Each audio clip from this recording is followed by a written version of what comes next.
time you and Taylor have interacted?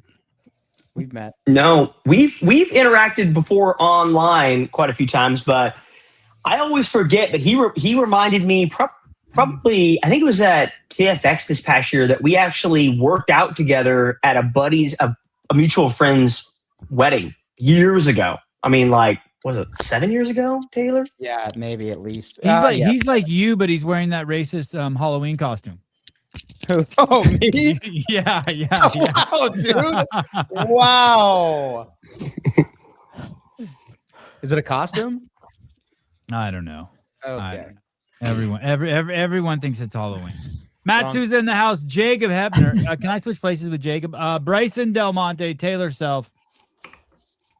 You have what's behind you, buddy? Who, me? Yeah, are those those are guns. Are those, oh yeah, no. This is my office. I have all my CrossFit on this side, and then all my guns on these sides. So they're all the guns. So basically, it's every gun for every year. I have a gun that represents that competition. This is my first year I competed. 1, 2, 3, 4, 5, and then I got a lever action and different gun. So you switch guns every. So you're tactical games champion. How many years now? 3, 4. 4. Dang. Janae's behind me by 1. She wishes. She's been a great guest on the show. She's awesome. Janae's awesome. Yeah, what a gem. And she said she's enjoyed the shit talking with you. Yeah, we always try to basically see who can win by the most gap in the field is kind of the crap talk we have during the competition. God, guys are full of yourselves. That's Bryson Del Monte down there. Batman had Robin. Taylor has Bryson. Hey, Bryson, I don't think we've hung out before, but we've definitely like cross paths, I'm sure, somewhere. Yeah, cross paths at TFX. We talked about tactical games just a little bit because we were wearing small metal shirts. But that's it. Yeah. Bryson, that's right. I usually love your look, Bryson. I don't think your mustache is matching your hair. What do you think I should do? Maris thinks I should get rid of the mustache. She actually used my new hairstyle as an excuse to try to get me to get rid of the mustache. Dude. I'm not going to. Maybe it's just because your hair is wet. Your hair needs to be a little more wild to match that. See how Hepner's like beard and mustache match his hair? Yeah. You want to know why? It's because I've used horse clippers my whole life because they're the best for cutting hair because they never go dull because they're built for harder hair, and I cut everything the same length at the same time, so it always just is. Well, I've cut my own hair for the last like 8 years, but I don't know how to. But that's also because my hair used to just sit on top of my head and not really do anything. But I started parting it, so now I have the old bowl figure cut. out how to do it right. Bryson looks like he's from the 70s, like he hits the Flowbee. What's a Flowbee? Flowbee. Oh shit. The Flowbee, it's like a vacuum cleaner that had a blade in it, and they would sell it at midnight, and you just would go like this. You really don't know. Oh, I've seen old videos of that. Yeah, it cost $19.95, 6 installments of it. Yeah, probably. and if you buy now, you get a free extension cord. Oh, sold. So you can cut your hair in the garage in any room in your trailer. Jacob, hey, so you go ahead. Yeah, Savon. So like because you have 2 boys, right? And they're like really similar. 3, okay, and they're pretty close in age, like maybe 1-2 years, like before. Okay. So when they were young, did you ever talk about like what kind of sports you wanted to like have your boys play? Like, was that like a fun discussion? I knew that when they say that you're not supposed to live vicariously through your kids, that I was going to do the exact opposite. I knew that I couldn't dance, sing, or fight.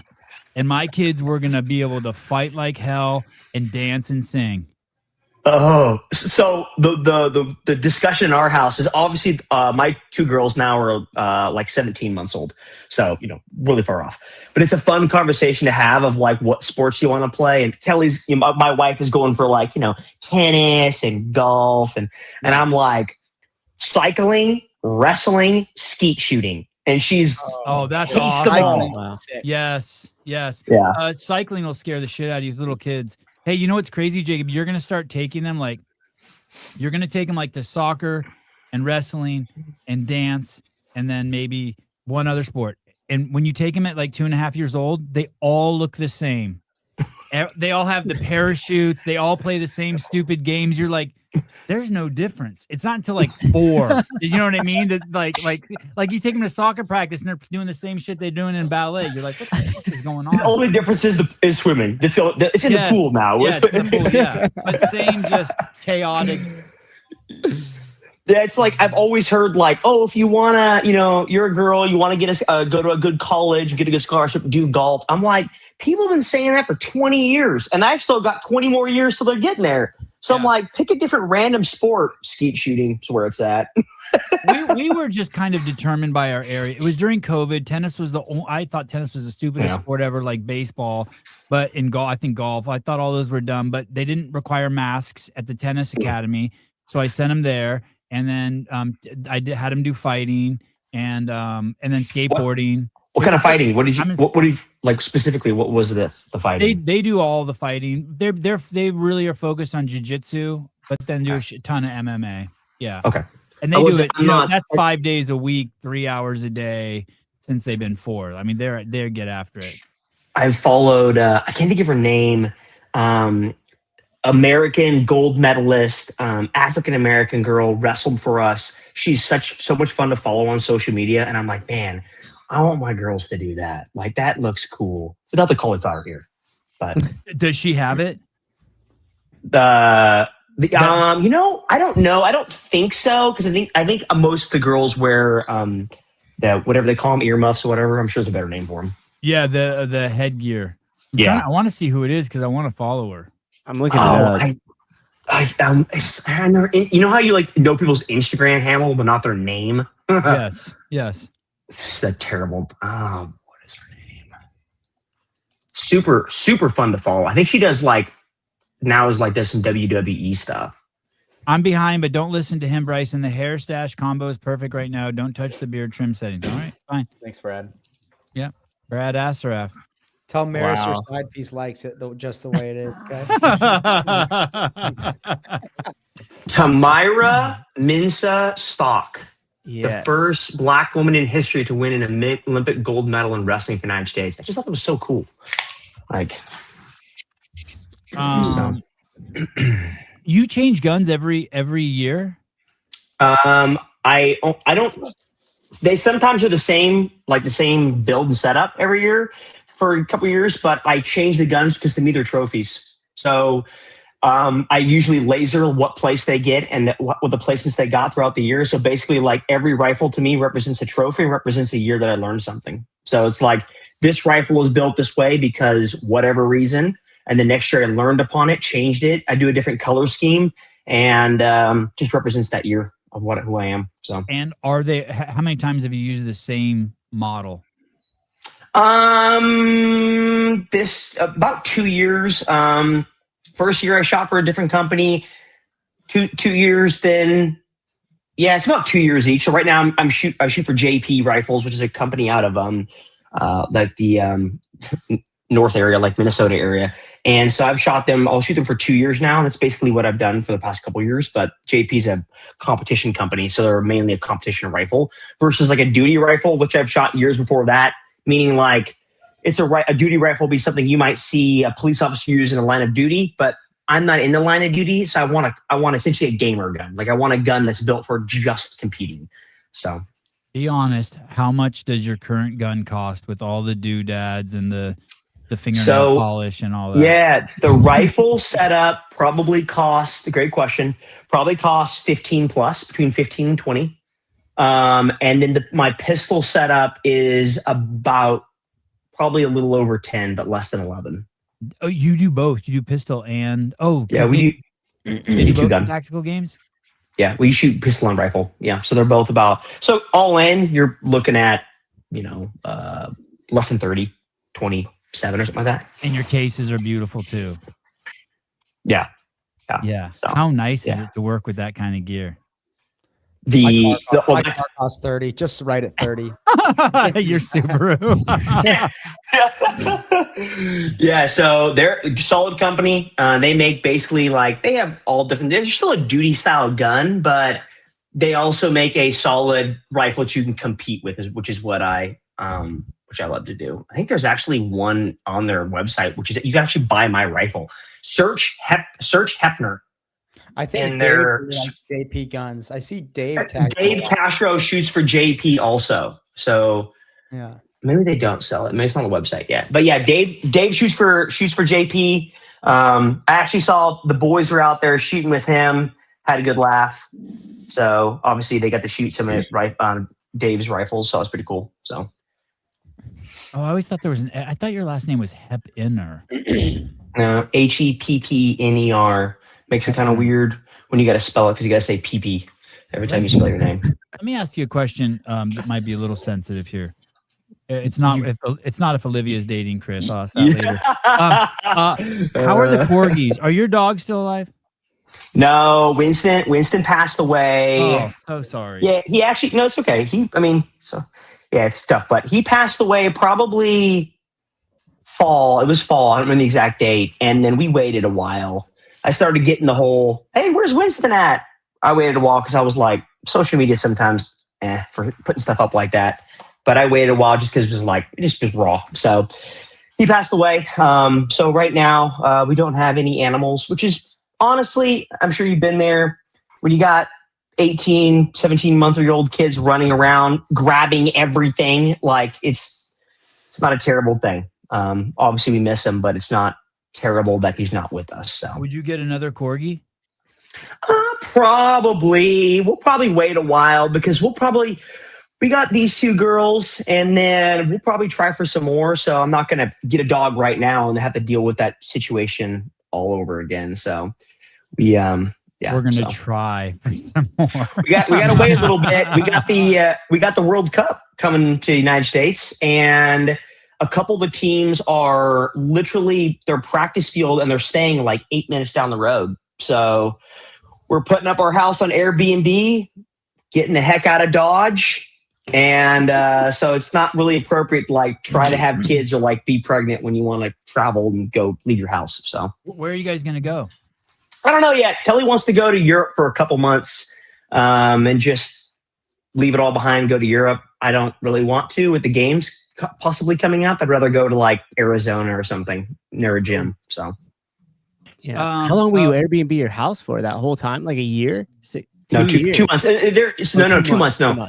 So the World Cup is here for basically 6 weeks. But if you can imagine, like, there's some plus and minus. Like they're traveling in, so it's like, hey, you can have my house and a fully functioning gym and a range if you want it. Yeah. I forgot about that's a steal. Yeah. What do you do with all the guns? You just lock that door or what? Yeah. So my office is actually basically it's a safe. So I have a keypad lock and a sturdy door in my office. It's down in the basement. And so it's kind of away from everyone else. So basically, I'm just going to shove everything down here. Let's get real. The Europeans, if they walked in here, they wouldn't know what to do with themselves. So, but yeah, so that's kind of our hope. Yeah, because we've got multiple houses on the property, so we just rent it all and get out of Dodge. They forgot what it was like to shoot guns 250 years ago. Coming up on the anniversary, actually. Hey, that's why we're here. That's why we're having this conversation, because they can't shoot guns. Oh boy. 100%. That's a shame. Hey, do you have a day job, Jacob? Yeah. Actually, hey, great lead in. What does it cost to sponsor the podcast and get Watify out and put Push Press logo down below? Oh boy! Talk to me. Wow! Is that who you're working with? Is Push Press? Yeah. So I do a lot of things, but one of the only technically W-2 job that I have is I built an app with a couple guys, and then Push Press acquired that app. And then I went over and they hired me basically on, and I work part-time for Push Press. I am their their party planning committee. I'm their event coordinator guy. I plan all the events. So because I know people, so I can call people and be like, hey, Savon, you want to do an event at your gym? And Push Press is a part of it. So I'm their event planning guy. So Watify is a good company. Let's get real. But obviously I'm biased. Are you, I've always heard you're a good businessman. Do you have other ventures? Yep. So in the house, That's the only W-2 job in this whole house, but obviously online programming, which I wouldn't really consider like, that's like a big company, I do that for Tackle Games, and then for CrossFit, I've got a media company that I run, and then my wife does a lot of neighborhood magazines for sales and marketing, and then we also have 2 large sprinter vans in Kansas City that are mobile pet grooming. So and an Airbnb too, right? Don't you guys have Airbnb, which is awesome. And then we have a couple long-term rentals too. Yeah, nice. Wow, smart. And how old were you when you got smart with your money?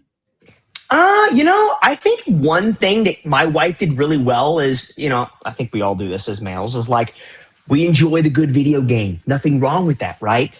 And it was probably a couple years into competing CrossFit. My wife was like, you need to get rid of that and throw it away and like do other stuff in that time. That was probably like 6 years ago or so. So filled it with other options. So, and best thing you did, you'd recommend that for everyone.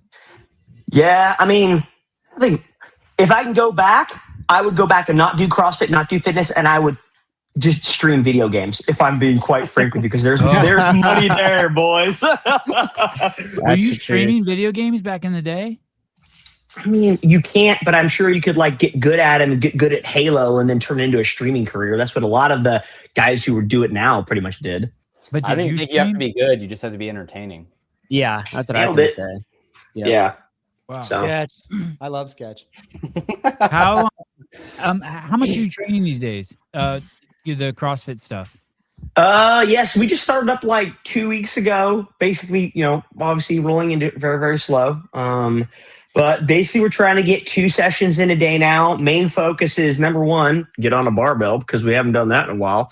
And number 2 is capacity for gymnastics, because for Tackle Games, I don't need to do muscle-ups, bar muscle-ups, and all that jazzy jazz and inverted handstand push-ups and crap like that. And so I have to get that capacity and ability to move for gymnastics back again. So that's what we're kind of doing, focusing on. But you'd been training hard. Your engine has been great for Tackle Games. Yeah. So like today, sandbags, farmer carries, rope climbs. I mean, Taylor knows he programs a little bit in that space. And so like, it's basically like if I took you to a dirt field and we're going to do some fitness, what are we going to do? We're going to run, burpees, box jumps, yoke, rope climb, sandbags, farmer carries. So just grunt work.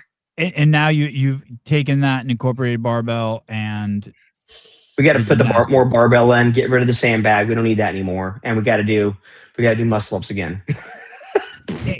And what's inspired this? Did you do the Open last year? No, I haven't done the Open since 2020, I think. Honestly, Russ Kerstetter, Olivia's dad. Russ texted me about 3 weeks ago, and he goes, "Hey, you're gonna let Scott win it again? You should go." It just kind of like, it was the random text at a random time that just for some reason just really sunk into me, and I'm like. And honestly, I promised Olivia like 7 years ago that we would go the same time to the games and compete. Well, I decided to stop and focus on Tackle Games. There's nothing wrong with that. And then she's, of course, been to the games now a couple of times. But then last year I could have gone Masters. Podium. Yeah. What a turd. I was pissed I wasn't there. But I digress. But then last year they had the Masters like in a completely different time, location, not even the same state. And I was like, nah, that doesn't interest me. And then it was like, it's 20th year. It's all in San Jose. We may not be at the same time, but it's in the general area, general time frame. I was like, I should do it again. I should fulfill that promise for her. So. And what's the age category? I'll be 35, 39. And that's what Panchik Scott's in also?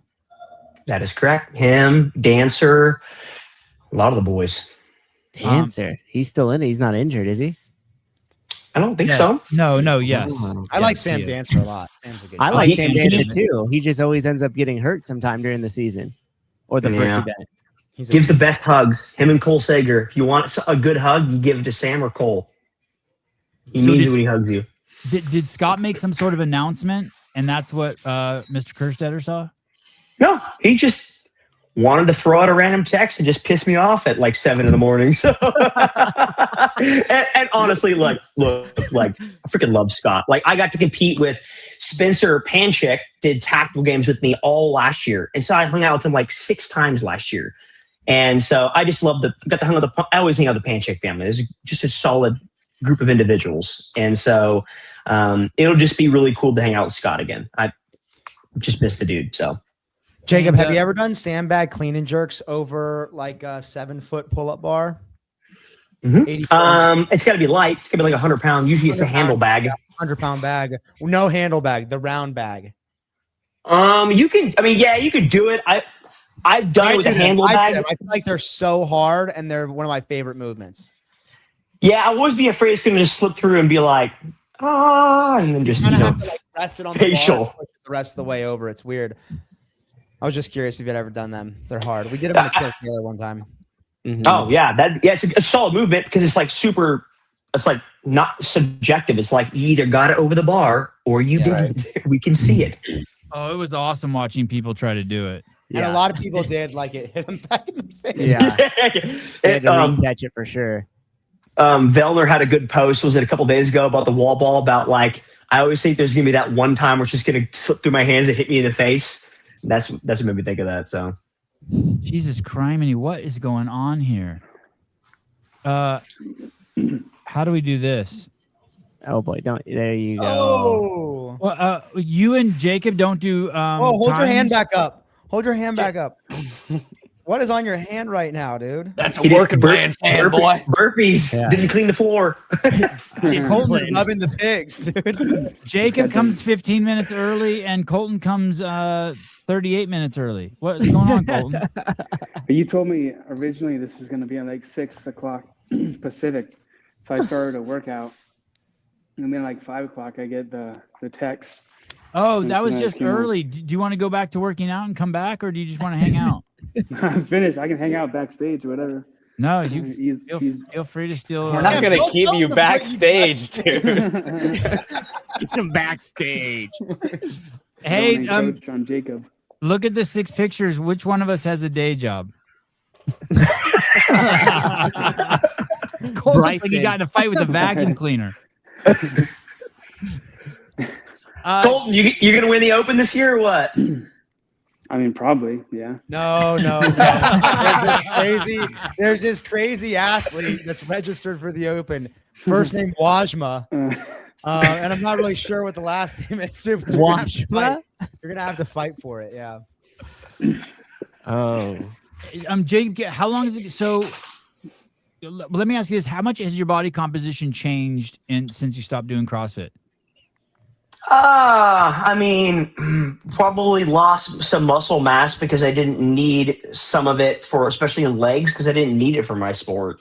I don't need to squat. I don't need to squat clean. Like, it was basically running and just grunt work. So I didn't need that muscle mass. So that probably disappeared a little bit. But other than that, it's pretty much the same, I'd say.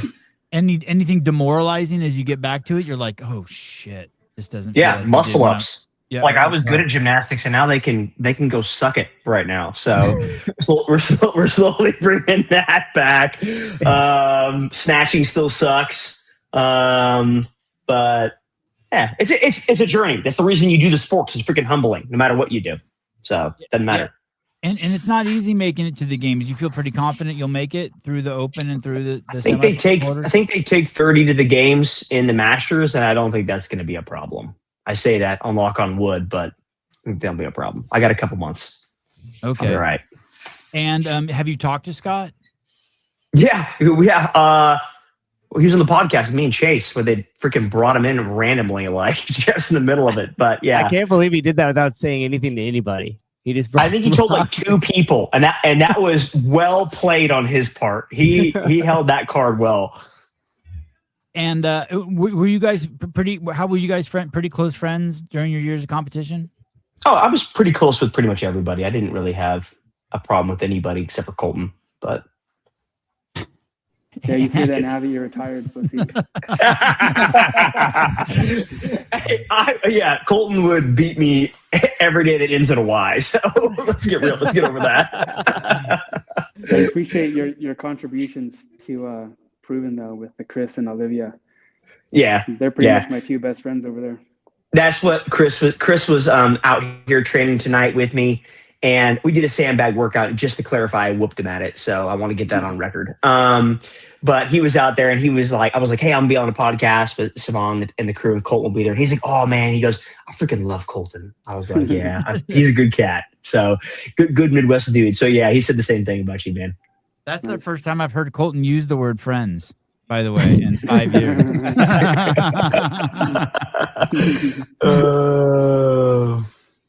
So you're going to make this run. And what's going to happen to tactical games? Will you also stay involved in that and try to go for a 5th win there?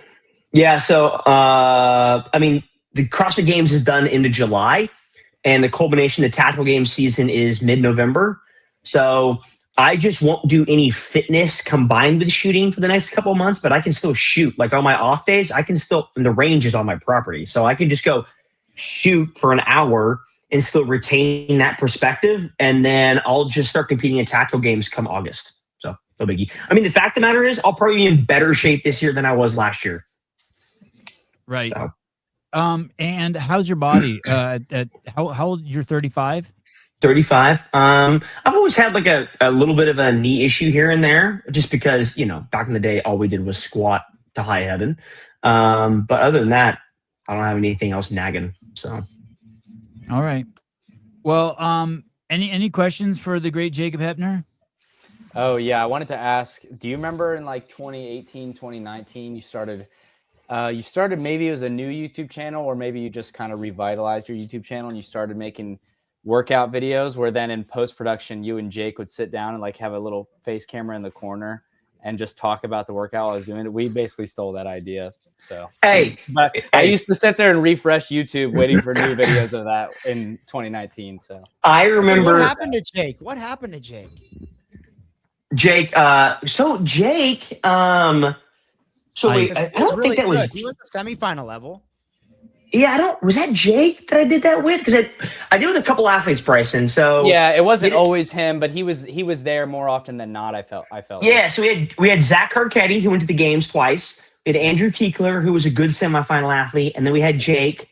And so Jake actually moved back he was here for a few years, and then he moved back to his hometown up in Iowa. So probably near freaking Colton, and just wanted to move back to family, and his wife got a better job up there. So yeah. Hey, you give credit where credit's due. I love making it. I still have that green screen, Bryson. It's in my storage.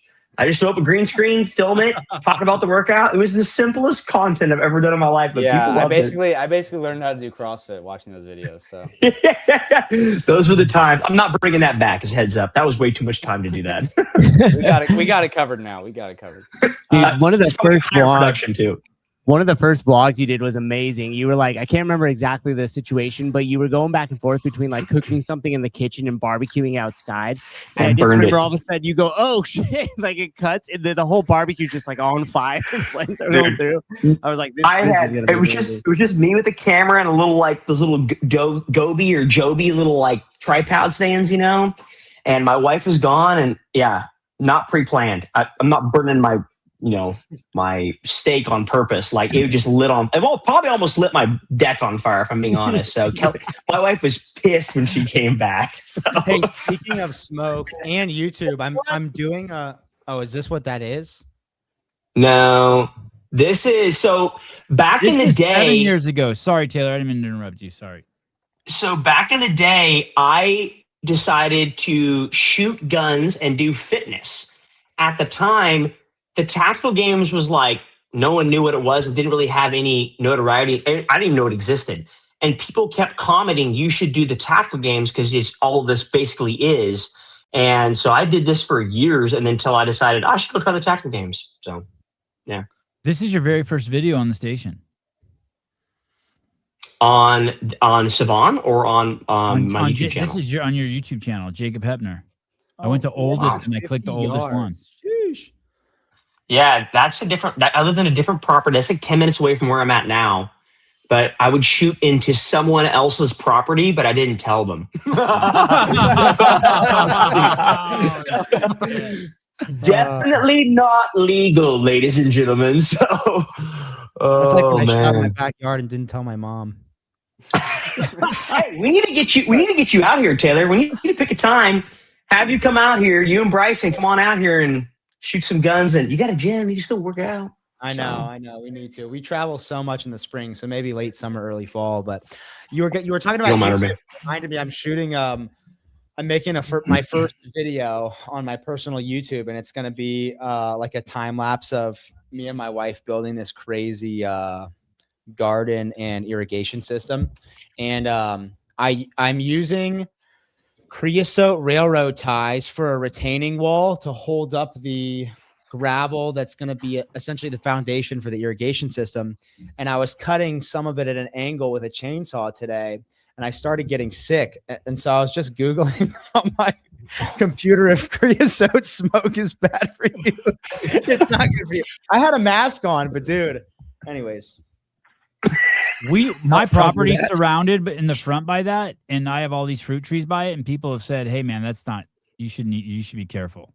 Well, mine's not in the garden bed. It's like 20 feet away on a retaining wall that's not for like that none of the food's going to come out of, but I don't know. If it's far enough away from your trees, you're probably fine.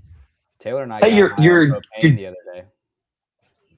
Oh yeah, dude, we got this propane heater from Home Depot for outdoor use only, and we used it indoors. And completely ignored the warning label, by the way. Dude, I was so short of breath. Dude, we did this interval. It was 2 minutes of work, 2 minutes of rest, 5 bench press, 5 power cleans, and both were at 185. So it's just like an AMRAP of that. And every time I finished the interval, I'll be like, man, I feel I'm really lightheaded right now. This is not normal. And we returned it. We returned the heater. Oh my gosh. Hey, I was going to ask, like, your burn gym on your property looks good, dude. I mean, obviously invest in a better heater that vents, but yeah. That won't kill you. I don't have electricity to it yet. That's why we got that. But yeah, it's come a long way. There was an old 1947 barn that was just like a dirt floor. Mm-hmm. You know, we tore that down and had this built. So it's been cool. Do you have internet in your gym, Jacob? Yeah, it's really slow. Like, because like we have fiber in Kansas, it's a miracle. But fiber companies will only let you have a certain amount of fiber units on your property. And I have 2 houses on my property, so they won't let me put fiber in the barn. So I have like crappy internet in the barn because you see for Spotify. Right. But then the other houses have fiber. Okay. Mm-hmm. I was thinking when Taylor goes there, we'll have to bring a Starlink. We can do Kill Taylor. We've done it. Well, Olivia did Kill Taylor. And remember, she cut out because her internet was crap. Remember? If you get good cell service, you could probably just do it with the phone and it'd be fine. So the problem cell service isn't great. Remember, guys, I would do podcasts and go to the strip club parking lot because it was close to the tower. So cell service isn't great. Let's go to the strip club parking lot. Was amazing. I thought that was just out of convenience. I don't know.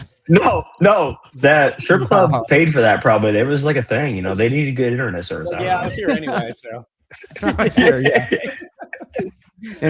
always thought, man, my pastor's gonna drive by and be like, so Jacob, I saw you in the parking lot. What am I gonna say? I was on a podcast. That's like the worst excuse you could ever come up with. Sure, buddy, sure. Jacob, did you ever do any of the open announcements? No, never did. I don't think really ever really liked me very much, if I'm being quite frank. Yeah. I was always kind of blacklisted. And why were you blacklisted? I don't know. I kind of spoke out when things were stupid, and there were certain things that were stupid. I was probably doing Hiller's job before Hiller was competing or doing stuff. So now that you mentioned, I don't remember doing it again. You might have to start doing it again. He's going into retirement. Hiller is? I mean, I don't know, dude. You're right. Now that I think about it, you were pretty. I mean, you weren't crazy, but you were outspoken.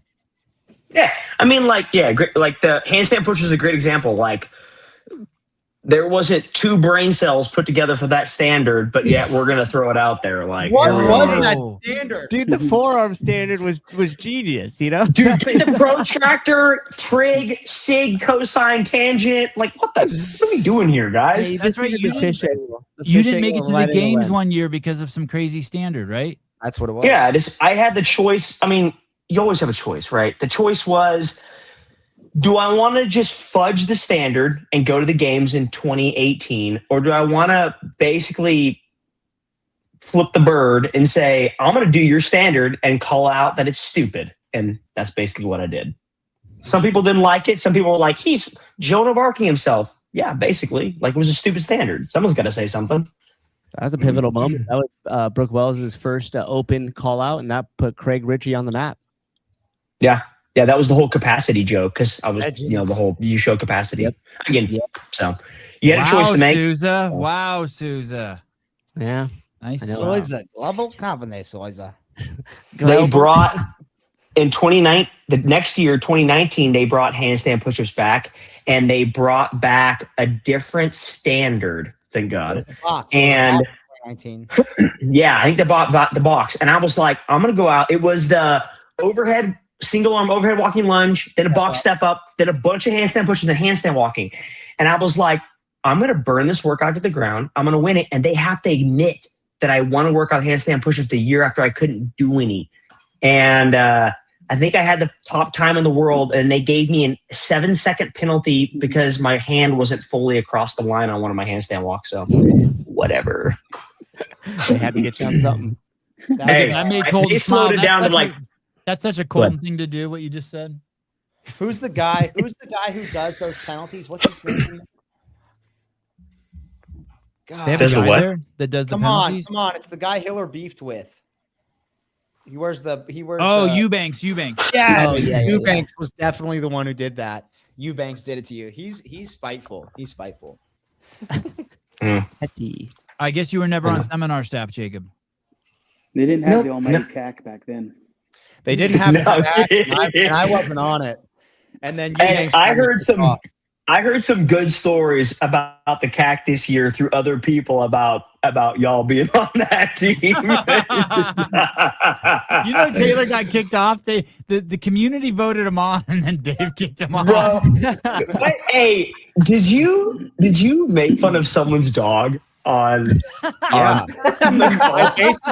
basically said it was a seeing eye dog for an athlete, and that got me basically. That was strike one, and then I saw it 2 other times, and I struck out. Caused quite a ripple across a few things. Okay, someone told me that story, and I lost it. I'm like, why are they kicking him off for that? Like, that is the funniest thing. Well, give him a microphone. Let him do more of that crap. To be fair, it wasn't necessarily an organic outrage, was it? Yeah, and also, I think more than anything, they didn't want someone who was banned from the Open being on the CAC. And when I made the ad for peptides, they they just couldn't. That's fair. That's fair. Yeah, I get a homeless guy in the video pretending to shoot you up in the knee with peptides. And you got kicked off the CAC after saying that someone was retarded or their dog. They had a retard dog. Yeah, that was pretty crazy. I didn't stay in my lane. I have too many side quests. But you were a good CAC member, and you really loved the job. You were passionate about it. It wasn't like you were taking the piss out of them. Yeah. No. Taylor's still on the CAC. He just operates through me like a puppet. He's got his hand up there. I enforced his will. Hey, I'm APAC. I'm APAC to the CAC, dude. Is it adjacent? It's like, no. Yeah, exactly. My influence and power is worldwide. Oh, well, I think you and Scott are going to hugely influence the viewership this year. It's going to be fun. It's the first time I've gave a shit about the Masters. So I'm gonna talk some major trash, like so much trash. Probably won't hold it up, but no one gives a crap. Yeah, I need to get a fat head. I'm gonna get a fat head made of Scott, put it in my barn, probably slap it or throw some stuff at it, every day. So, it's gonna be a good time. Dude, awesome. I still can't believe we're talking to the guy who did a pay-per-view boxing match. How crazy is that? I wanted to comment. So Hiller put up the man test that Josh said, and I'm like, I beat that guy boxing. Like, how does he have to say on who's a man or not? Hey, we're gonna do the man test. Bryce and I are gonna make a video on it. I'm excited to do it. We're gonna do it with a little twist. Well, it starts with getting in the ring with me. Taylor, I'm boxing first. Apparently, it starts with losing to you. Can we do 2v1? Bryce, That's how Bryce and I roll. 2v1. We can't fend for It's not that ourselves. We bad. have They to gang up on 2v1 me all the people. time. I got the front. You got the back. Before we went to Dubai to go box, I would go to a local, like most boxing rings or like gyms are usually in lower income areas in cities. Just whatever reason, that's usually what happens sometimes. And so went to one in Kansas City, and basically the same thing. It's not 2-on-1 in the same ring, but basically every 3 minutes they tag out after a minute rest for a new person every time, right? They cycle them out. And I'm staying in the ring because I'm preparing for a boxing match. And, everyone's different because they know I'm not like an expert. So they're rolling in different body types, right? Worst body type I had to box. This 14-year-old kid rolls in. I think I'm going to get a lawsuit because I'm going to punch a 14-year-old kid. This kid destroys me. He's so fast. He just smacks me every which way sideways. I'm like, get this kid out of here. I want someone that's slower. So anyways, yeah. That's smart people. The reason why it's in the poor part of town is people who have other avenues don't normally choose the old fucking getting your head beat in. We still got. They're right there. They're on the wall. Oh, wow. What are the gloves? Oh yeah. Oh yeah! Wow, that's cool. We got the gloves on the wall. They got some blood on them still, probably from Josh. Hey, when they asked you to do that, did you just say yes right away? Cooper Marsh called me, Josh's manager at the time, and goes, "Hey," he texts me and he goes, "You what?" I said, "Check out my loafers." Just kidding. Check out my loafers. He texts me and he goes, "I got a weird proposition for you." And if someone texts me that, I'm gonna for sure answer the phone because I'm all about a weird proposition, like whatever. So I got a call and he goes, "Hey, he was supposed to bite Dave, but Dave chickened out." Go figure.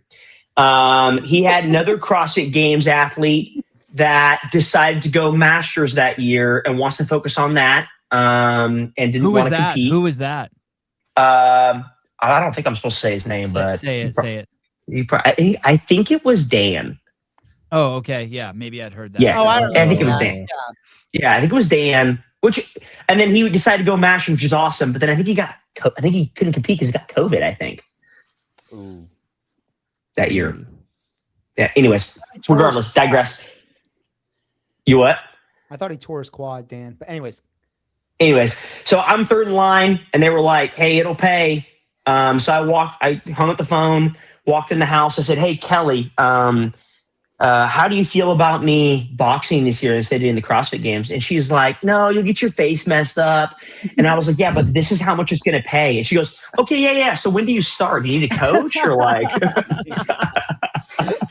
So, anyways, who do you think would have won? Who do you think would have won, Dave or Josh? And then Sevon, I want to know your answer. Josh would have wiped the floor with them, probably. The thing is, so tall and long. Yeah, obviously it was a huge benefit for me because I could just jab the whole time, right? But like the engine, does Dave have an engine? It was it was 6 3-minute rounds. So like when I showed up for my first training session, he was like, "Hey, we're just gonna hit pads for 6 3-minute rounds to see where you're at." And I was dead by round freaking 2. It is not the same cardio for CrossFit. It did not carry over. And so yeah, I think Dave would have tanked. Maybe he would have made it a couple rounds, just throwing out jabs and keeping reach. But as soon as round 3 or 4 came, it'd been Josh all day long. Did you have a headache at all from that, or did you have any injury or feel like shit the next day? No. No. I mean, I felt, you feel small muscles in your face that you're not used to feeling because you don't get hit in the face. But other than that, no, it wasn't that bad. No, so nothing like you weren't like, oh shit, I'm never doing that again. Josh, brain damage. No. Josh, I think I cracked a rib because he texted me a couple weeks later about it. Oh, crying. Jacob. It was a 3 to the body, I think, is what it was. Did you ease up on this in the 6th round on him? No, I think I knew I had it in the bag because I felt my coach in the corner was like, as long as you don't get knocked out, you've got this in the bag. And I was like, okay, well, I don't need to knock the guy out. Like, we can just box. So, Honestly, best experience of my life. I've learned more in 18 minutes plus a couple minutes of rest than I've ever learned on the CrossFit Games floor about myself. So. Oh, what do you mean? Tell me. Like, I mean, I didn't wrestle. So I didn't do any combat sports growing up. Like one-on-one was always a team-based sport. And so it was really cool being able to be like, I'm in a ring. I can't leave. I'm stuck here. It's either me or Josh, and that's it. And there's thousands of people watching. So you better freaking suck it up and figure it out. And it's a new sport for me. I mean, basically, I had 6 months to learn how to box. I had never put on boxing gloves in my life. So it was a new skill for me. Wow. Holy shit. I wouldn't do it again. we got done, and we went to a bar in the hotel right after that. And if you know Dubai, like Dubai's got some weird alcohol rules, right? Prostitution, A-okay. Alcohol, not acceptable. Kind of weird, right? But we go to a bar in the hotel, and I don't drink very much. And we get up to the bartender, and I don't know what to order. And Josh goes, I got you, Jacob. And I go, okay, cool. He goes, what's the gayest drink you have on the menu right now? Jacob will take that. So it was like a really good pina colada. So we sat there and had some drinks and hung out and talked. And it was just a good old fashioned time. So yeah, Josh is a great guy. He's fun to hang with. He's a good cat. Good cat. All right, brother. Thank you so much for coming on. I don't think it'll be the last time before the games. I hope you'll come back. You text me, and I will be on here to talk trash on Scott 15 and minutes on Colton. 15 minutes early. All right, Colton, go smash it this year. Don't get injured. I don't do injuries. A Midwest boy has not won the CrossFit Games or podium, so please send it home for Midwest boys. It is inevitable. It is inevitable. You're inevitable. All right. Thanks, guys. Have a good one. Thank you. Yeah, dude. Thank you. Jacob, everybody. Oh, that's going to be good. Oh, boy. I'm going to watch that, I think, a little bit. Well, I wonder if they'll stream the Masters this year. I wonder if we can watch it. I hope as so. As long as creosote is 6 to 10 inches away from anything you're growing, it's good. It doesn't, like, seep into the roots? It seeps 6 to 10 inches into the soil. All right. That's what I do. I seep about 6 to 10 inches. Into the root. Into the root. Hey, was that a dog I saw, dude? What are you doing with that dog? Still just hanging out. Oh my goodness. Oh my goodness. How old is that dog? About 6 weeks. Almost 6 weeks. Is it a he or a she? Wiener. Yeah. What is that, Taylor? What is that? Let it decide. Yeah, we don't assume yet. Does he have a name? Dude. Is there something that you call that one? Not this one. Little Hershey Kiss, little chocolate. You know what's crazy is I watched this and I didn't even get this.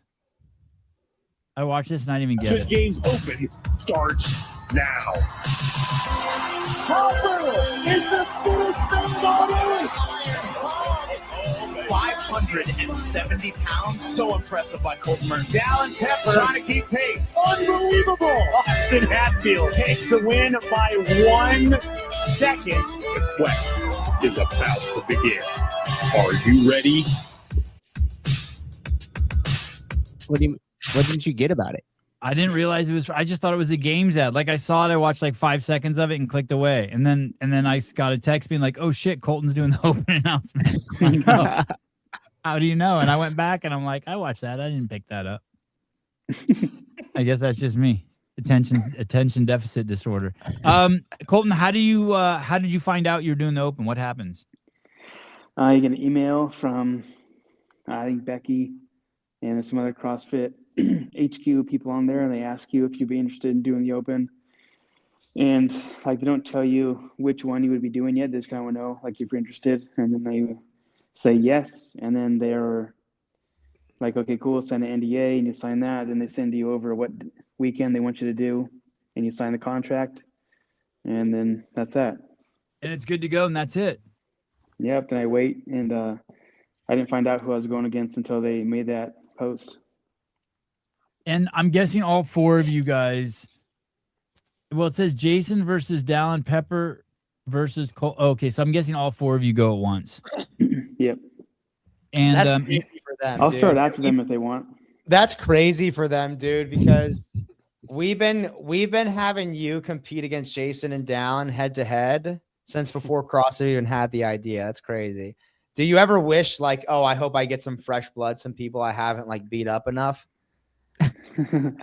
No, I would have rather it would have been one-on-one with somebody, just because I think the one-on-one competing is a unique experience. If I got to pick, it would be Dallin. Preferably, because he was second in the Open last year. But one-on-one with anybody, I think is cool, just because you never do that in CrossFit. do you do anything different to prepare for this than just your regular Open training? No, just normal shit. I want to win the Open again, but like a lot of my training is centered around mayhem type stuff. Oh, because of the semifinals. Mm-hmm. We're gonna be there again. Nice. Tell me what's mayhem type stuff? Ring muscle ups, GHDs. Say GHDs all day. GHDs, lunges, handstand walk, rope climbs, pegboard, all kinds of things like that. Burpee box get overs, yeah. I still can't believe that standard. I hope they changed it. Yeah, I know. What was the standard? It cost me the event win against Austin. I know. It was it had to do with your hip touching the top of the box. Like your hip couldn't touch the top of the box, but your fucking knee could touch the top of the box. You can take a knee, you can get on both knees on top of the box, but your hip can't touch the box. It was crazy. Anyway, sorry. I don't understand that. Why would your hip, like when you jump up? If you're yeah, there's a different way to jump over the box where you plant a foot on top and you slide your other one through, like you're jumping over a fence. And when you get tired, sometimes your hip may touch the box as you're like jumping over or coming down to the other side. And that was like a no rep, but you could jump to the top of the box, land on both knees and spin around and come down. And that was allowed. So it was like kind of this arbitrary rule to prevent something that looked unathletic from occurring. And it's just total backfire, my opinion. That was in the Open or in the semifinals? That was at Mayhem last year. Oh, okay. How did you place there last year, Colton? Second. Hatfield beat me by 25 points. So you qualified through there? Mm-hmm. Oh shit! Wow. Yeah, and then the CrossFit was nice enough to let Jason and Down and all those guys in online. I thought that was sweet of them. Let them in on what? Online. Oh, they did the last chance qualifier? They had to do the online semis. Oh, which was at the end. I was in the middle last year. This year it's at the end. Oh, that's right. That was the debacle. So you come out to California. When do you come out to California? Can you talk about that stuff? Yeah, I think so. I come out on the Tuesday is when they fly me out, which I think is, I can't remember, maybe this 24th, something like that. And the announcement is the 26th. So I'll fly out on Tuesday and then I head back home on Friday. So Tuesday the 24th, and then you head back on the 27th. Do you know if it's at Moffett Field, right? It's on the base. I think so. Yeah. And do you know? Did they say anything about spectators? Can you bring Allie? I can bring one person. Joey's coming with me. But I think that's usually standard for Open announcements, that you get 1+1, and they handle their flight and hotel and whatnot for you. And did they say anything about fans going? Because it's close to my house. Close enough.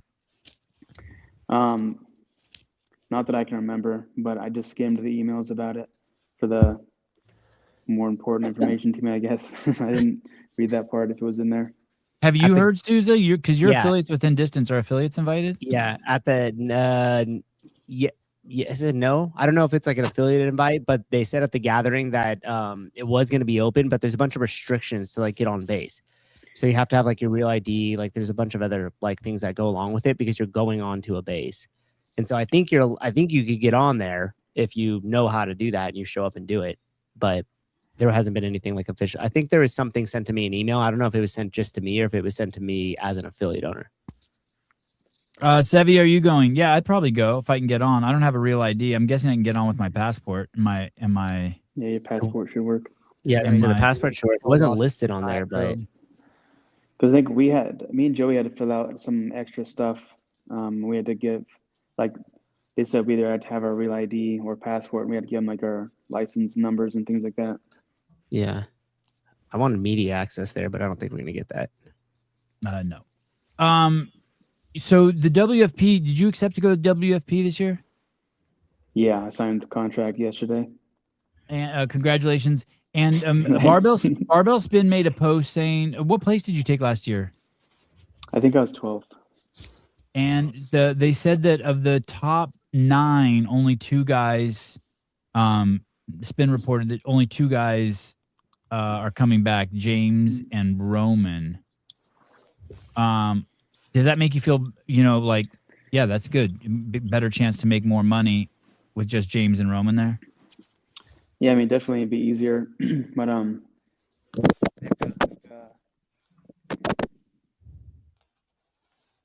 Talk again. He didn't like that question. He's leaving. He's out of here. you guys hear me? Yeah. Yeah. Yeah, definitely it makes it easier to make more money and place higher. But the first tour stop is like 2 weeks after Mayhem, I think, in Mexico City. So that's kind of difficult. And I think also with the point system this year, you can't really skip any of the tour stops like you did last year and still go to the finals. So like if anything happens, like if you get hurt or whatever and don't go to one of the first 2 tour stops, then your season's kind of done. When you say it's difficult because it's 2 weeks after the Open, just in terms of recovery of the body or time off from work, or what are the challenges? It'd be more so like if you go to Mayhem and don't qualify and still have to go to another semifinal, that'd be pretty inconvenient. Okay. So a lot of your season, you're going to kind of wing some of this stuff. Yeah, I mean, I plan on going to all of it, but see how it goes. Meaning, that'd make the most amount of money for me. Meaning you go to Mayhem, and then 2 weeks later you go to Mexico, and then if you for some reason you didn't qualify at Mayhem, then you have to deal with going then to another semifinal somewhere else, like NorCal or some shit like that. Yeah, I think NorCal and Syndicate are maybe 3 weeks after that, after Mexico. So then after that, like for me personally, after that, it would be online semis if I didn't make it there. Shit, that would be a ton of competing. But that's all you have to worry about the WFP until after the games are over. Yeah, the next stop is like a month after the games. So that's easy. Any issues with going to Mexico?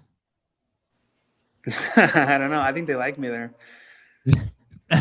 They like you everywhere, dude. Hey, this is a good point. People who are kind of shorter and smaller, I think I have a lot of pull with them.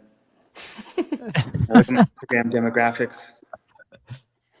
Mexico City is like the second highest, like where most of my followers are from. No shit. Yeah. Dude, what? Oh, I need to get you to advertise Sentinel in Espanol. Dude, I'm not kidding. That's crazy. The shortest country in the world is a country called Timor, with the average height of 5'1". Fuck, we got to move there, Colton. Your guys, wait, what's in Mexico City? What's the height average there? No, why are we talking about the height average there? Oh, that's where WFP is going to be there. Their first stop. Oh, okay. The first tour stop? Yeah. Mexico average. Let me see. They're going to freaking wow. Mexico average height ranking. North Koreans, I think, are the shortest height average, and it's crazy because of malnourishment. The difference between North Korean, like the average human in North Korea versus South Korea, is wild. Afghanistan 5'1", Albania 5'1.5", Algeria 5'2.5", Argentina 5'3.5", Armenia 5'2.5". That's the average height. That's the average height. That's the average. Oh no, sorry, that's the average female. Sorry. Average male is 5'7.5". North Korea doesn't even have accurate numbers, but that's crazy. Their listed average is probably like 6'7", but Exactly. Yeah, for real. Yeah, exactly. Primarita. Listed average. Oh, sorry. I was looking at. Let me see. Let me see if they have Mexico. It's weird. They have the averages for women more than men. East Timor 5'2", Guatemala 5'3", Cambodia 5'3", Nepal 5'3", Bolivia 5'4", Madagascar 5'4". There's a lot of tiny people on the planet. Damn, dude, I haven't done my freaking Spanish lesson today. Let me On see. that Duolingo, fool? Let me I got see 30 minutes to Mexico. do my shit. Yo, me test out- Yo Vivo and Mikasa. Nice. I'm gonna test out Colton's theory here. Tu madre vivo en mi pantalones. Oh, she lives in your boy. pants? Shut up, dude. Mexico 5'7". Bryson y yo take you de donde Paris. Thank you. Spanglish dog. I would be a giant female. Yes. Sousa taught me some when we were at SoCal Wadapalooza. Sí. Pinche auténtico, güey. Pinche auténtico, way. I don't even know what it means. I just heard him say it a lot. Fucking authentic, dude. You guys have gotten a lot looser now that Colton's here. Now that Jacob's gone. Oh, you mean with the swearing? No, just with talking in general. Oh, I was talking the whole time. Oh, man. dude, What's time about? out. What's about? Yeah, all you did was ask rapid fire question after question after question to Jacob. So it was like for 30 minutes, it's like we were basically all fucking ourselves. We were just watching the podcast. Yeah, dude, we were just listeners. We're just in the chat. We're just in the chat. Live chat. Dog. Everyone in the chat thought me and Taylor were texting each other. They were like, dude, Taylor and Bryson are texting each other right now. They keep laughing. I was just they were like- starring comments that I knew you guys wouldn't Yeah. bring up, but I wanted to Yeah. laugh at. That was good. Colton, this year for the CrossFit Games, I think they're going to be asked. Colton looks like Taylor when he did meth. Wow. Let's finish some really hard intervals. You gotta give me a break, and Allie needs to give me a haircut. This year they're going to ask for a physical exam before you guys take the floor at the games. Have you heard about that? Yeah. It's pretty basic, physical. Just go to your doctor, get it filled out. You have to have it before the games, or they won't let you compete. But it's not I don't think it's super extensive. And a few years ago, I don't know what happened to you, but you got sick and you were touch and go for a while. Is all that cleared up? Sure. Yeah. All right. I see how that works. I bring all this up because I found this very interesting here. Recently, Pat Vellner had to have some work done on his heart. They went into his heart and soldered some nerves. They gave him a ablation. And I was looking up ablations, and the number of ablations have skyrocketed in the United States. Like they went from like 300,000 a year to like over 2 million a year in a 4-year period. But I'm going to show you this video here. This is with the open done. Here's a quick lesson for the week. None of us are immune to our own stupidity. Stay vigilant. Last Friday, I was really feeling myself. I crushed a couple thruster workouts recently and trust my gymnastics. So I figured, heck, why not me? Why not today? Let's go for this one. So I tried to hit to the gas to do something epic in 24.3 and do something epic I did. One of the most epic meltdowns. This is you can see him having some sort of like heart issue here. And this is the year Lazar died at the games. Right? Yeah.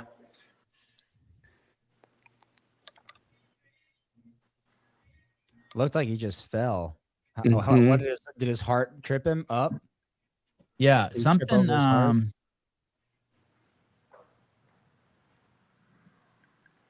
something's going on with his heart there. Based on what? Based on what he's saying. Based on that's what his admonition is. That's what he's saying. He's saying I don't see anything having to do with his heart here. Oh, okay. Well, since I'm glad you asked. Here we go. I don't think you switched screens. Yeah, we're still on the same screen. Here we go. I was not Here you go. do the scoop on my ablation that I got yesterday. And What's an ablation? 2024. Something to do with the labial tissue? You got to go in and basically cauterize some nerves in the heart that they say are fucking up your heart beating, the contractions of your heart. If you have some irregular heart beating, they think that there's an electrical wire in there that's misfiring, so they go in there and solder it and kill it. So that what kind of comment is this right at the top? But listen. Had a weird episode in the last week of the Open. You might remember it. I'll put the video here. I was not, in fact, on the workout at this point, not even close. And anyways, I was ready to chalk it up as, random weird occurrence and move on. But my wife's a physician and 24.3. Last Open workout, the guy has some sort of fucking heart issue. Oh, ablation is a black patient.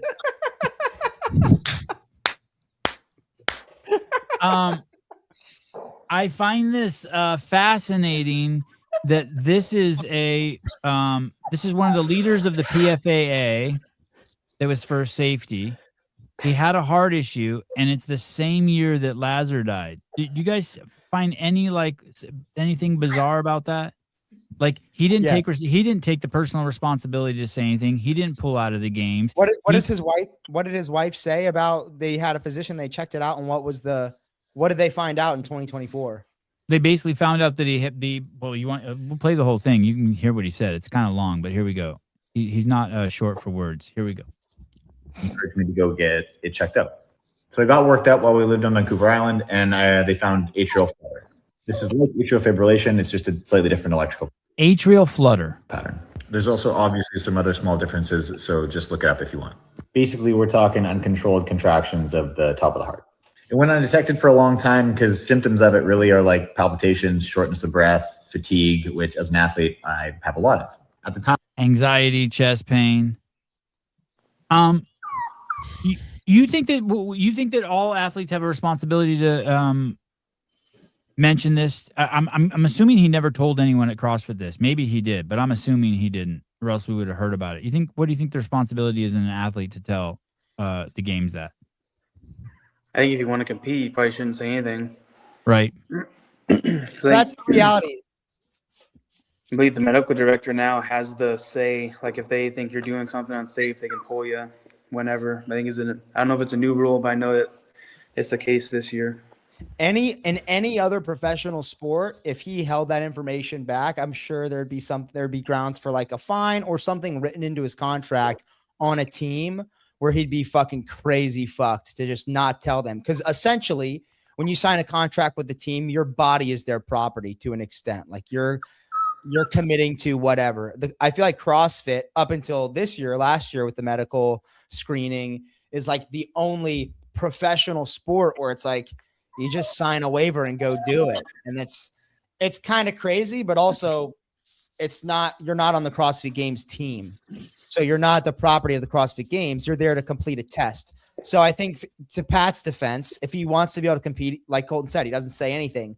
But the parallels you're drawing is he's on the PFAA advocating for athlete safety, meanwhile doing the exact opposite of what he's telling everyone else to do and what he's telling CrossFit to enforce. Hey, we need to protect these athletes. Hey, we need to keep people safe. Yeah, but my fucking heart flutter that I probably got from the vaccine that might fucking kill me, fuck it, I'll be fine.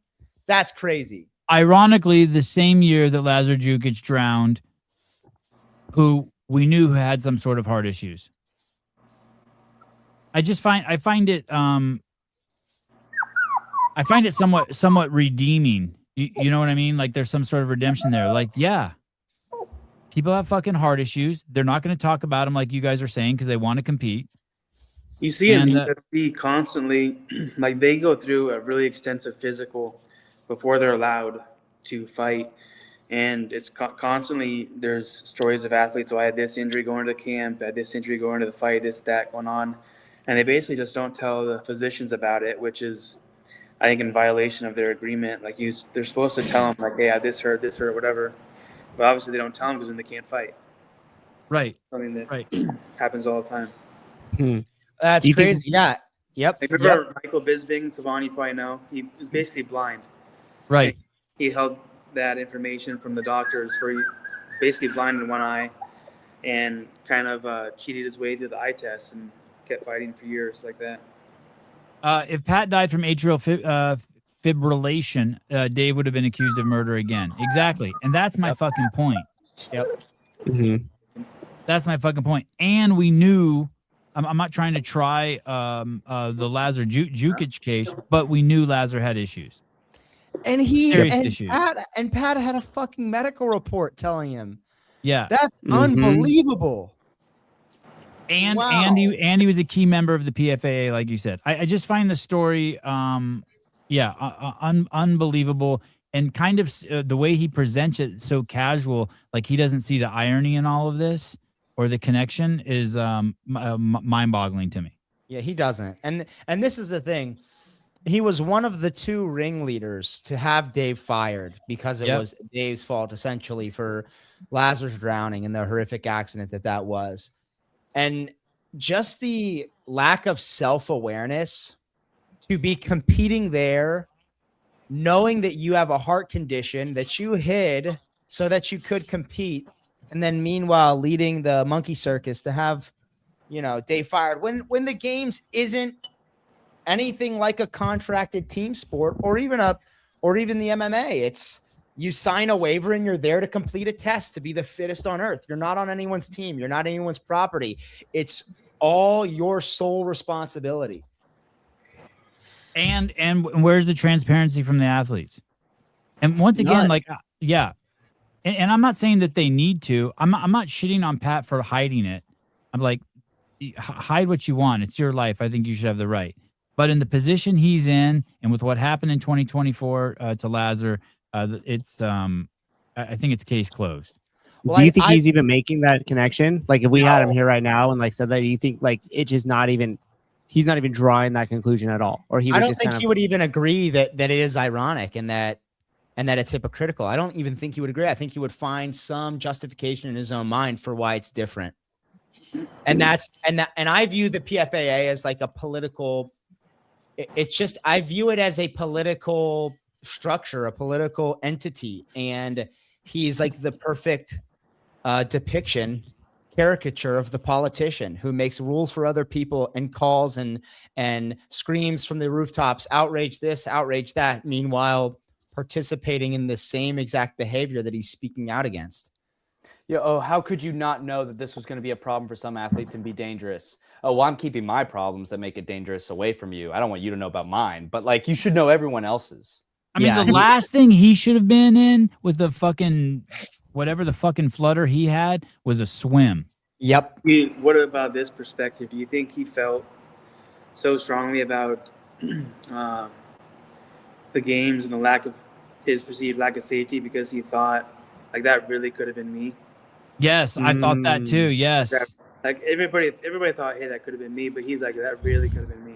Yeah, and that's the truth. That really could have been him. Yeah, so he leaned into it the other way. 100, very astute. I think you're exactly right. Yeah, I think a lot of, but I think I don't know. I don't find that as a good excuse though, because I think any athlete at that level probably was like, wow, that could have been me, but it's my responsibility. It wasn't me. I wasn't even there. I was like, it could have been me. Like, oh my God, I fell off the box doing box jumps. I would have drowned. Should have been in water. Yeah, exactly. 2 people drowned in a triathlon 6 months ago. Look at this Antifa motherfucker. It's tragic, but it seems like a community never learned after extracting their pound of flesh with Greg too. Always have to blame someone. I think that was a turning point. The Greg thing was a turning point where we emboldened and even invited the people who think like that and behave like that to take over and become a part of a community that was so robust and resilient. Our community was built on personal accountability and responsibility. And then in that instant, we opened the floodgates for people to blame everyone else rather than taking personal responsibility. Convenient. Sorry, were you going to say something, Colton? No. All right. Conveniently, JR's not here today. It does appear that JR is. Last week, JR said that he is not programming the Mayhem Classic, but here we have programming teammate. Here we have otherwise. Here we go. Oh, sure. Our banner. I mentor, I peer pressure, I train with. I would say I oversee, but I don't dabble. I don't do any of that, right? And so some people have said that It is not fair that you're programming the classic. That I'm programming. Here's the thing. No one said, at least I haven't heard anyone say this. No one has said it's not fair. We're just saying that the program is going to, we're just saying the program is going to be biased. A bunch of athletes have bitched about that. Wasn't fair. Really? Say that again, Colton? I think Austin posted a message of someone saying it wasn't fair. Oh, really? Oh, Yeah, fuck those people. Okay, I want to just be clear. I don't think it's unfair, but to deny that it's biased is crazy. Programming the classic and that you're programming the classic. Yeah. But you're not programming the classic. I don't even know that they were talking about me. No, I don't know. Maybe they were. Anyway, but myself, Rich Froning, myself. Austin. Who? Austin Maliolo. I hear a razor going. It sounds like my kid. I'm sorry. Darren, J.R. Howell's helping. Scott and Ben has tested some of the workouts. Ben Davidson. I guess so. Hey, the only problem I have in that group is Austin Maliolo, and I don't really know the guy, but I mean, you just brought him in. And now he's programming the classic. Guys, hey, I don't know him at all. He seems like a great guy. I don't know. I like that team. Scott Vandersloot, JR, Rich, Darren, and Austin. Obviously, he's got a good pedigree. Yeah, it's a great team. That's probably the best programming team. Hey, that's probably the best programming team in all of CrossFit right now. You mean for a competition? As for a competition, yeah. Hey, and Austin's role could be more to do with like logistics and the cohesion of like timing and everything else like that, because you can't just like program workouts without taking into consideration the event and the totality as far as like timing, moving athletes from one to the other. No, he doesn't know shit about that, Sousa. He knows. I don't think he knows shit about the logistics, but I do think we forget that Austin Maliolo was a part of the team that sold Handplan to CrossFit. Malio is there for to a lot put of money. gobbledygook description around the workouts. He's gonna write a little essay about each one. This eloquent workout is beautifully designed. Oh, not as good as Rogues? Jeremy, that's the dumbest. Sorry for interrupting you. That's the dumbest fucking thing I've heard literally all year. Jeremy exclusively says dumb shit in the chat, and that's one of the dumbest things he's ever fucking said. He does it for the reaction, boys. Okay, let's listen to this a few minutes later. Workout. Yeah, that's it. I don't know what else I have to defend there, but no, there's no defense. I think it's funny. Here's a funny conversation. People are like, "Well, your athletes are going to have an advantage because they train the way that you program." Okay, fine, cool. Everybody has access to that. Well, sure. All right, there it is. There's the admonition. The event is biased. It's fine. And if you want to learn the bias, everyone has access. Just go buy your Mayhem programming today. Hey, is that what I heard? But that goes with everything, though, because if you wanted to have an insight on the open in the games, you followed Mainsight back in the day when that was relevant. Like if you wanted to learn more about JR's programming, it would be wise to follow his programming. It'd be wise to look at the past of the Crash Crucible and what he does there, right? Like that just only makes sense. Yeah. So like you would follow the patterns in the biases of the people programming when you know you're going to go to their event and do programming. If I were to hold a competition here, you would be wise to look at how I program and understand that. And now that if you know JR is involved, you know that it's a Mayhem thing. I would be looking at Crash Crucible. I'd be following JR's program. We prefer the hate just to pull elements and the way he's putting things together there. I would be following Mayhem. You know what I mean? Like that's just smart. And if you're not doing that, if you're not doing that, your coach isn't doing that, you're just not doing everything that you have in your power to understand at least what might show up in the way they put things together. And that's what you're doing, Colton, right? You know what they program, so you're incorporating a little bit more of those. Yeah, every coach in the sport is looking at the events that their athletes are going to, and they're looking at the previous year's programming and scouring for patterns, movement biases, anything. And it's the same for Mayhem, Syndicate, TFX, NorCal. Any event that you're going to go to is going to have some sort of pattern, and every coach knows those patterns and programs accordingly when their athletes are preparing for those competitions. Or just follow Sentinel and you'll be prepared for anything. Ow, my bicep cramp. Even a bicep cramp. Except you'll get cramping. Okay, we continue. More evidence, compiling the evidence of how it looks visually. there's only one in there that you're like, yep, that's a Mayhem workout if I've ever. There's only one. There's only one. All right. Keeping the hype alive. The GHD rope climb couplet. And then I want to talk to you about this. Taylor Self gets a mention in here, and I think there's some confusion. So Mayhem uses this rogue scoring to do their invites, right? And the scoring is fucked up because the scores you're getting people are getting 3 years ago are still at the same value as people who are working out today, right? So if you win rogue in the game 3 years ago, you get all those points. And I think that the way that we've talked about this, what should happen is those points should diminish every year a little bit more if it's going to be. No, they shouldn't be taken into account. It should just fine.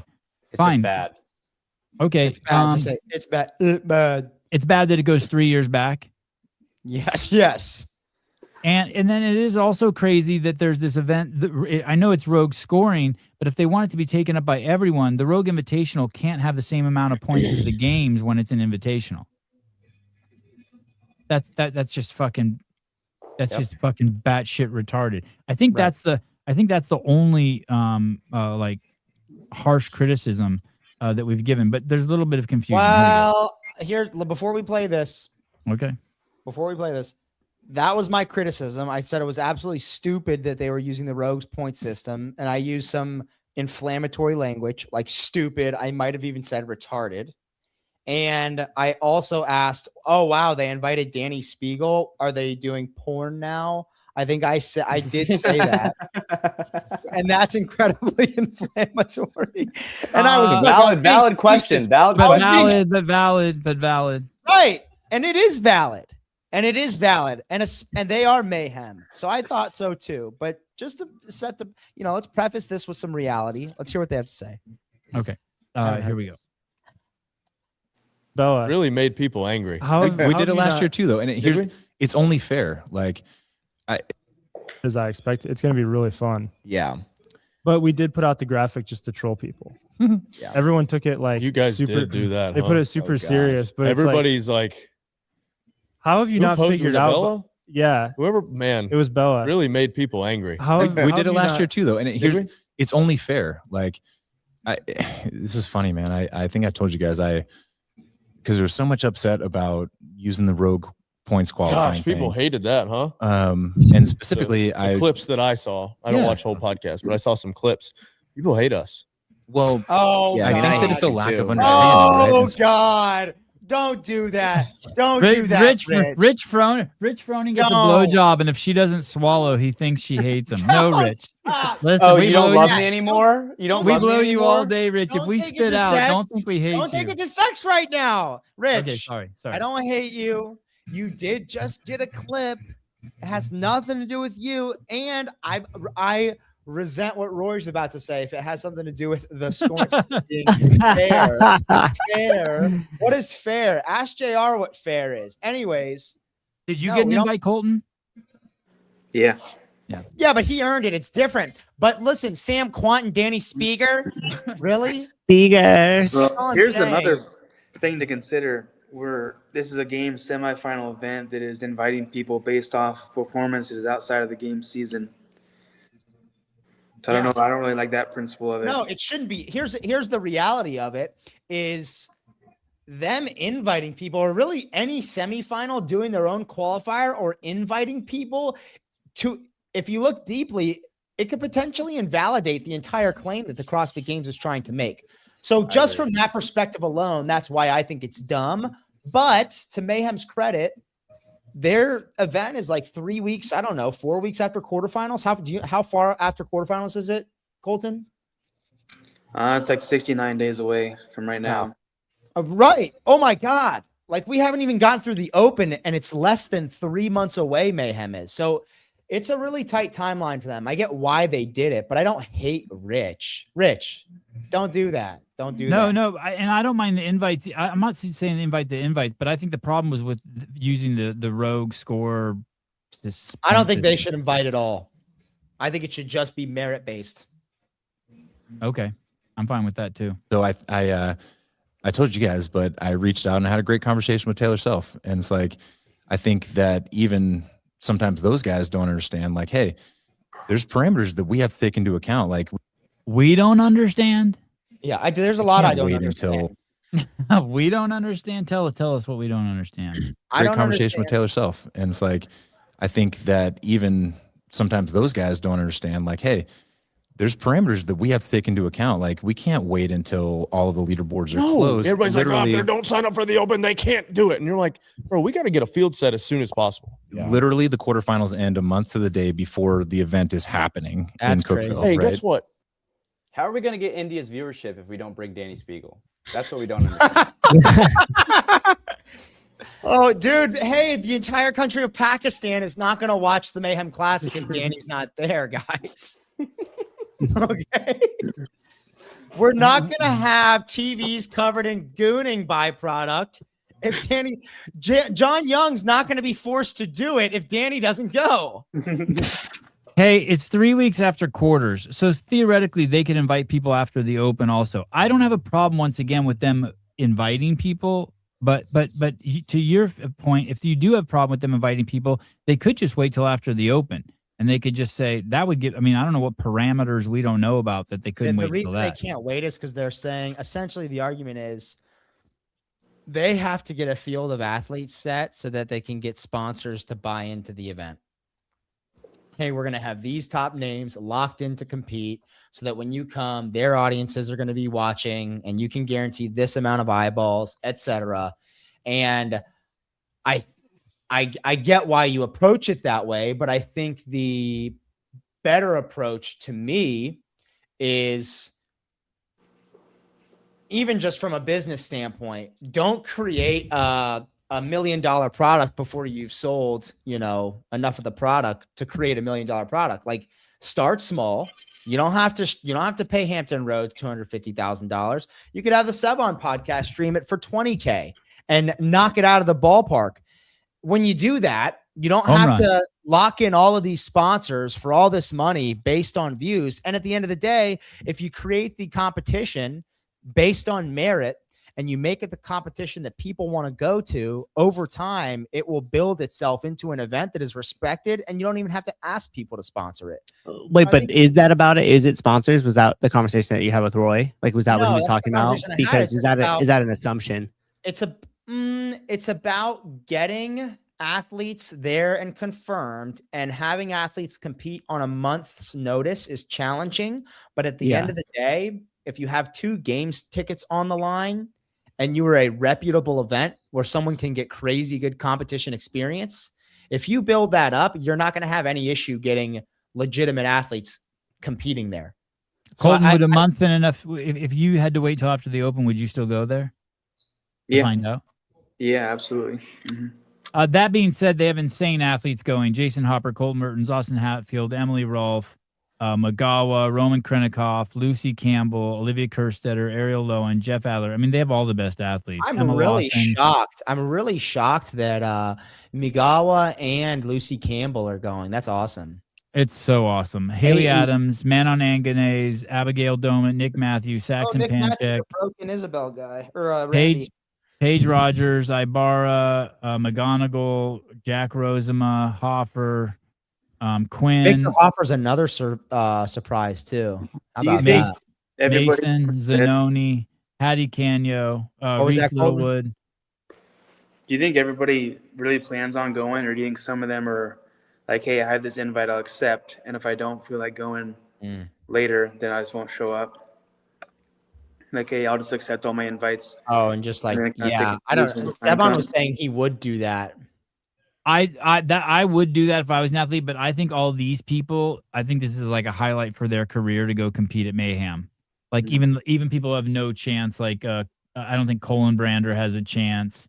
Do you think one of the factors? Mason Griffin, like this is gonna be a highlight for them to compete against the best.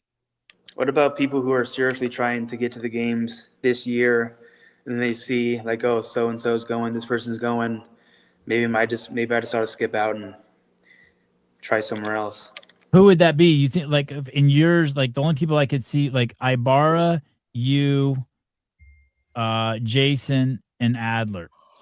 Those are and Roman and Austin. Those are the serious contenders. I don't think any of those guys are going to pull out. Do you? I don't know.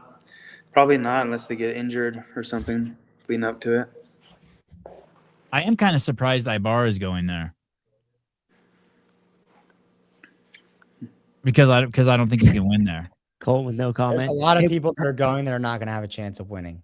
Well, Chris was only one spot behind me at the games. We were like 12 and 13. But there's a difference between not going. It's not that Ibarra can't make the games. It's just that's a really tough field for him. Yeah, it's a tough field for everybody. Somebody's going to take fifth. I mean, Jason got fifth there last year, and they won the games. Wow. James won the games, then he came and got fourth. So it is tough, and somebody's going to start looking in. I think that speaks to also, though, and the reality of it is that speaks to not necessarily Mayhem's programming bias, but also the game's programming bias and the comparison between the two. This previous year at the games, the breakdown's been done on how much machine work, I guess the past 2 years, and how much monostructurally based the games were both years when James and Jason won. And that's pretty different from Mayhem last year specifically. How much of the invites and different things like that are the events taking into account the fact that the athletes need to like plan and travel? I mean, some of those people are coming from Europe and far away, right? So like, is it a benefit? Is it an athlete benefit for me to know well in advance? Like, hey, cool, I'm going to this one, so I'm going to book my travel and everything else. So it costs me significantly less. Like, do you think that that's also a consideration in the parameters they're thinking about? Yes, but also it's Cookeville. It's not fucking New York City. It doesn't matter. I mean, you know how that does goes. matter. Plane ticket prices go up as you get closer. If you book an Airbnb or something like now, dude. I mean, look, and that's I don't know, dude, Airbnb. Same flown with there a couple of times, and I would have preferred to flown there had my ticket months out in advance. Well, who cares what you prefer? You want to make the CrossFit Games or not? Well, I'm just saying that could be something that could take it in consideration. With only 2 games tickets to be stamped there, like the field will, I think it'll still weed out who's going to be the fittest. And I still think the right people would go to the games, even if they brought in star power like Spiegel or somebody else that was there that could potentially bring in sponsors, which I think is a pretty big assumption. I actually don't think that matters that much. I don't think that matters too. That was a harebrained idea. Colton, Colton, why are you going to Mayhem? Okay. That's what they said on the phone. I'm not going to let you fucking ass fuck me like that on this show. I knew that was coming. We didn't even have to waterboard him. He just gives it up right away. Colton, why are you going to Mayhem? Well, I think it's the first semifinal, at least in North America. So I think I want to get my ticket as soon as possible. I know that it's going to be pretty well ran, and the programming is going to be pretty balanced. The level of competition is going to be high, and it's also going to be a great atmosphere. Last year it was insane.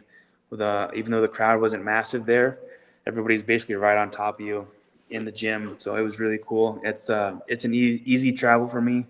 It's an 8-hour drive to Nashville, and I'll probably hang out at Proven for a few days and then go over to Cookeville. So that'll be nice for me to finish up my camp there. So, I mean, there's a ton of reasons why I would like to go to Mayhem.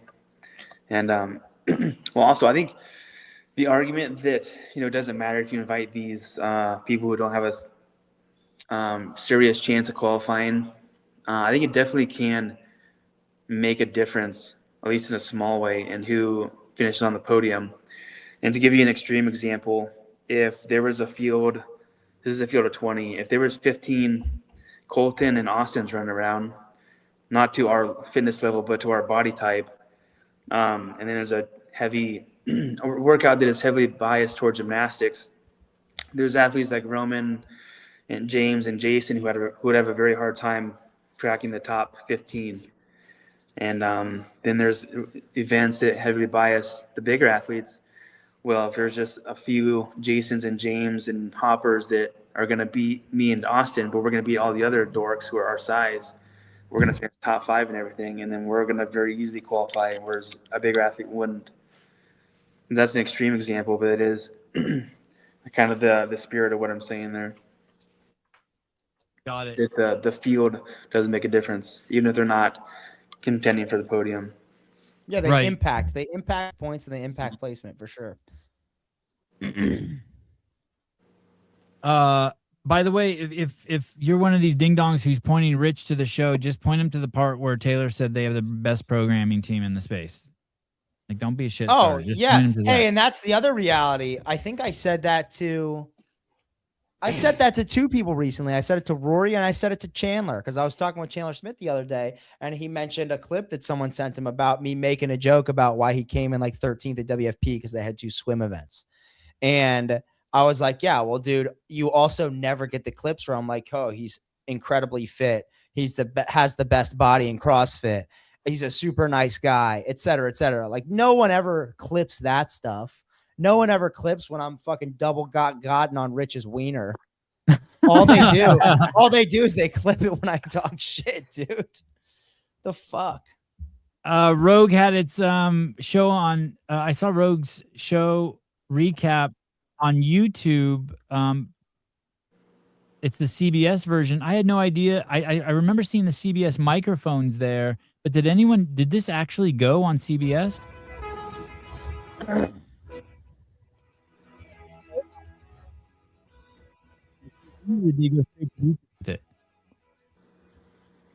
Anyone?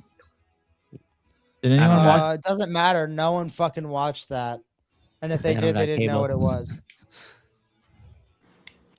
I mean, this is the kind of thing you would have thought we would have gotten an email or something. It's a pretty fucking well put together broadcast. I mean, not pretty well put together. It's insane. Dixon is down on the competition floor in Scotland, and there are number 3. Did you know this was out, Colton? Yeah, I think they sent me an email, but I don't think I.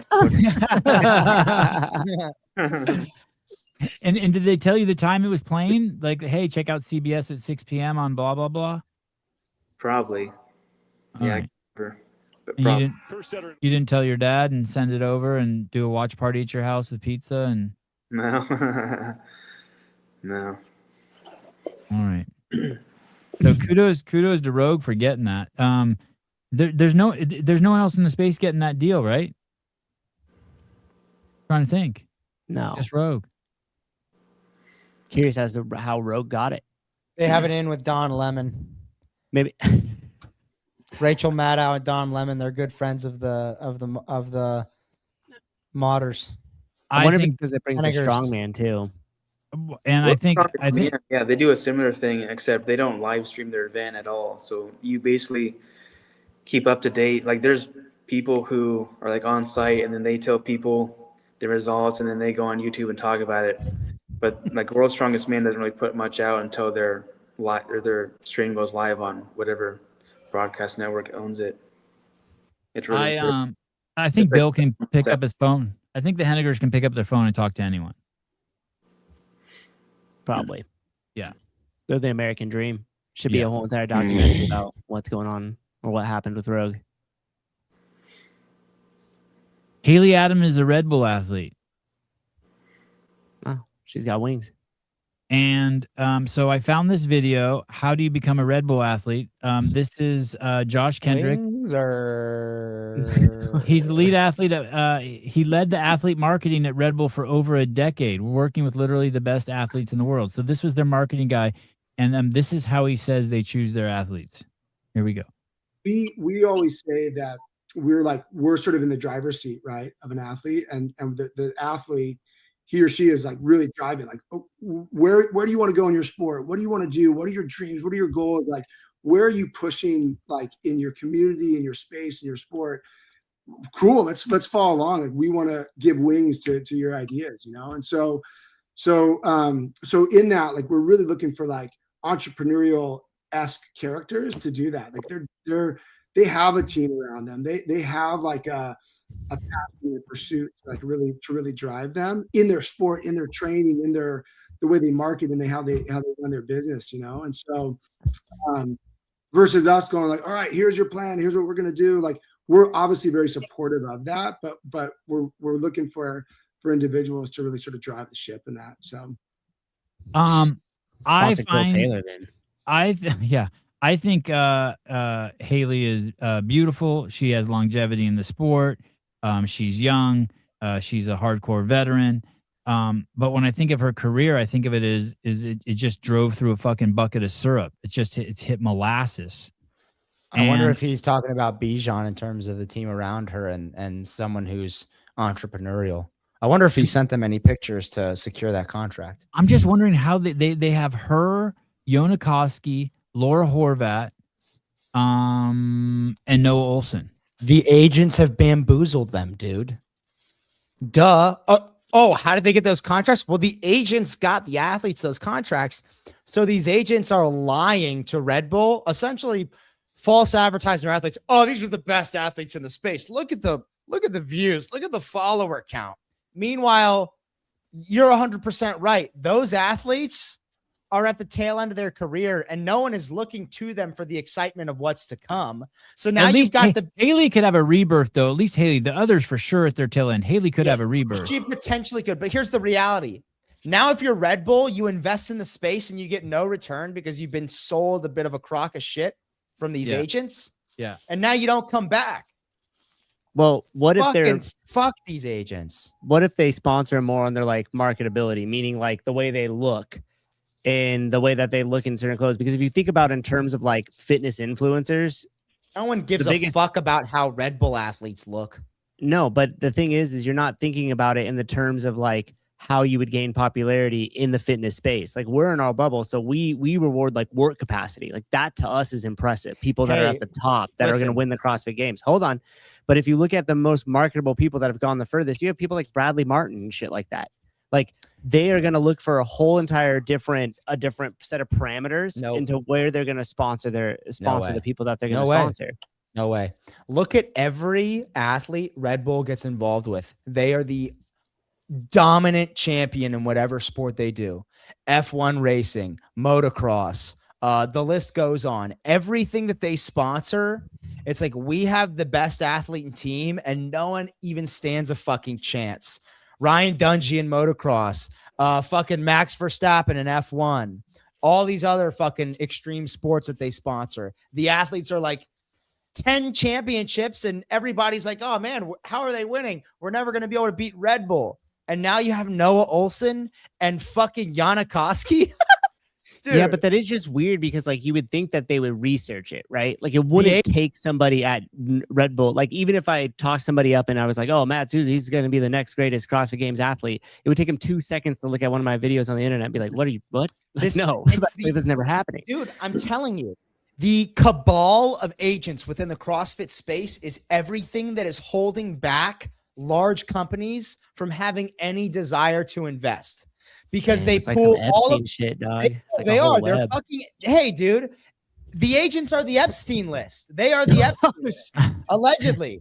I've heard you say this theory a few years ago too. I think Souza, that the agents have been a few years ago. I remember you kind of putting this theory out there. Dude, I do agree with all of the resources. They pull it into their athletes, regardless of if they're good or not, with zero foresight as to how this is going to affect the longevity of this brand investing in the space in general. And 10 times out of 10. Yeah.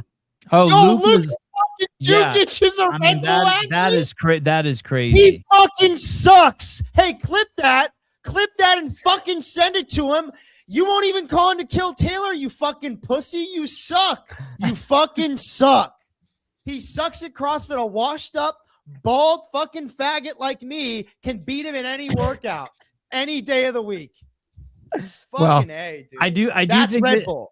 I do think I think Haley's a good investment. The others, I don't have any issues with Laura, although I think she's washed. It is interesting. It's mind boggling to me. I mean, yeah. It really is. I think the agents have a lot of influence with the CrossFit execs too. Fuck you, Adam. I don't even know if there are any CrossFit execs anymore. I think the most impressive part of that whole thing was Souza saying "hold on" actually gave him another 20 seconds of talking before Taylor took over. And the timeout didn't work. And I tuned out too. He said, "Hold on," and I was like, I was like a dog fucking clawing at the crate trying to get out, dude. That was good. Holy shit! Only for me to just completely agree with your point at the end. Yeah. Anyways, that doesn't matter. And here's the thing: you are right, Sevon. A spark could ignite within Haley. She's a fucking savage. Yeah. And again, no one's gonna clip this she's part. beautiful, and she's beautiful, and she's young. Yeah. And she's young. And she was a fucking beast, dude. Perennial top 5, a few years ago. So 100% she could come back. But yeah, Luca, Noah, Janikowski, that's not fucking Red Bull. If Red Bull realized that their investment into CrossFit were the worst of the worst who don't even compete anymore, they would be fucking so ashamed of themselves. Dude, that company, that brand is built on only working with the gold medalers, no one else. Yeah, and if a company like that is going to sponsor a bunch of athletes, say they're going to do 8 contracts, at most one of them is like, oh, they have potential to blow up or get really good at most. But those companies are paying people who are already winning always. That's crazy. When I think about that, the only thing that makes sense, it is a cabal of agents, and there's fucking probably 8 of them. Daniel Robbins, Matt O'Keefe, Cooper Marsh, Bijan, fucking who else? I don't know. They fucking take the guy from X Endurance. They take all of the brands. They pour them into their athletes, even if their athletes fucking choke on the hog. And they just don't give a fuck. And don't take that personal, Colton. Maybe they shouldn't give a fuck because that's not their job. But gosh, it is retarded. So dumb. They don't give a fuck about CrossFit. How many of the athletes who are doing WFP but not games athletes anymore, how many of them are doing it just because that's their last avenue for sponsorship? Like they're sponsors, like, hey, I'm still competing. I'm a pro. I'm doing this World Fitness Project. And even if they're only getting $10,000, $15,000 a year from WFP, they're still making their $60,000 a year from sponsorships. Danny, for sure. Danny Spiegel. Well, of the people who don't do the games anymore specifically and now only do WFP, I would say all of them. Chandler Smith. Chandler's one of them. They'll do WFP. Danny will do WFP. Will Noah compete again? I don't know. That's another thing that's going to be really interesting. Some of the athletes who were big supporters of WFP last year who no longer have a pro card and will have to go through the challenger division to get another one, if they're going to sign up or not. And oh my God, okay. Banana Dance Man. The dollars at stake are so small. That's not the point. The point is people like Tom Brady because he fucking destroyed everyone for 7 years in a row. That's why they like Michael Jordan. Not because Michael Jordan was fucking hot. Not because fucking LeBron James looks good. LeBron James' fucking toes look like he's from Mars, dude. They like him because he's the fucking best in the world. That's why people like fucking Ryan Dungey, the motocross racer, and fucking Max Verstappen looks like he fucking had way too much mercury in his vaccines. It's not about the looks. If these agents, or really if the brands that invested in CrossFit focused on this is the fittest human being on earth based on this objective definition of fitness, work capacity across broad time and modal domains, no one can beat this human being at anything. Like if you take Matt Fraser's the perfect example. Red Bull could have fucking made CrossFit a fucking $1 billion company off of Matt Fraser. Wow. They have that much money because 7 of those 8 contracts that go out are to people who are already winning. It's not the other way around. And if they did it the other way around, then they wouldn't have that much fucking money to spend, and it wouldn't be just a drop in the bucket or small pennies. I think that's called hammer toe. Oh my God. That is something. That's that sacrifice. Dude needs a surgery. That's fucked up. That's nasty. Do your feet look like that, Colton? No, my feet That's called camel toe. Colton could be a foot model.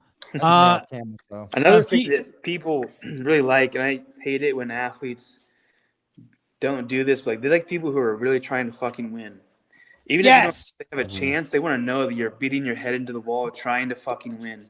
Yes. And athletes come out and they do this thing that like takes the pressure off them. We're like, oh man, I'm just gonna do my best. I'm just gonna have fun, you know. We'll see what happens. It's like, yeah, that's cool, but why the fuck do I care how you place if you don't care? At least trick me into thinking that you care. Someone at Lab Management cut that and send that to all your athletes. Colton just gave them the best advice that they'll ever hear in their life. Well, they're not going to listen to it. They all they care about, hey, they're short-sighted. It's me. There's zero abundance. They don't have an abundance mindset. They have a scarcity mindset. All they care about are themselves. They have no regard for serving the greater community at large. And hey, that's not their job, whatever. But we're on a different level than them. We want to see this thing fucking change the world. They want to fucking get their wife a new pair of fake tits. Like, that's all they care about, dude. And this is a reality. Reebok did try to do this with Rich. And how massive was CrossFit leading up to 2018 with Reebok? They didn't try. They did do it with Rich. Right. Yeah. That's what I was going to say when I first read it. It wasn't they sold so many fucking nanos that, like, you won't even believe how many nanos they sold. They made a knockoff nano. This is kind of sad news. Hopefully she's okay. Fisa Gaffi's out for the year. Meeting ourselves where we're at, doing the smart thing. 2026 season is going to look different for me, but we're going to work to make it great. No, there is no season for you. This will be my first season in 7 years that I will not be making the chase to get back to the CF Games. She's out. Why? I think her shoulder's fucked up. Yeah. Oh, what happened to her shoulder? That's a bummer. What?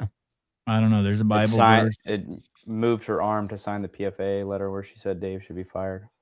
So that's why she's okay, dude. Would you fucking let it go, dude? What? No, that Do you was have a good advice. forgiving bone in your body, Bryson? What was it? What kind of tear? A slap and rotator cuff. Is that bad? Oh, Take some healing time.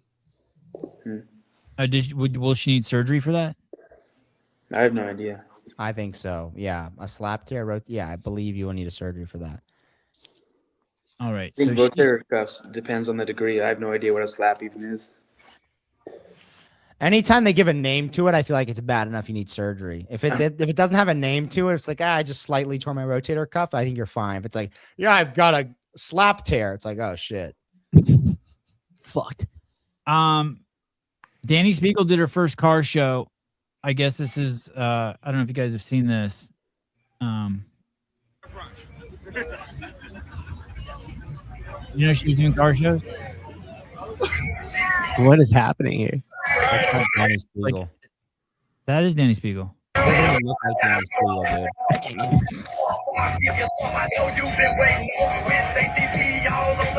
You don't think that looks like Danny Spiegel? Oh shit, turn it up. Turn it up. This is my song. This is the song you were singing earlier.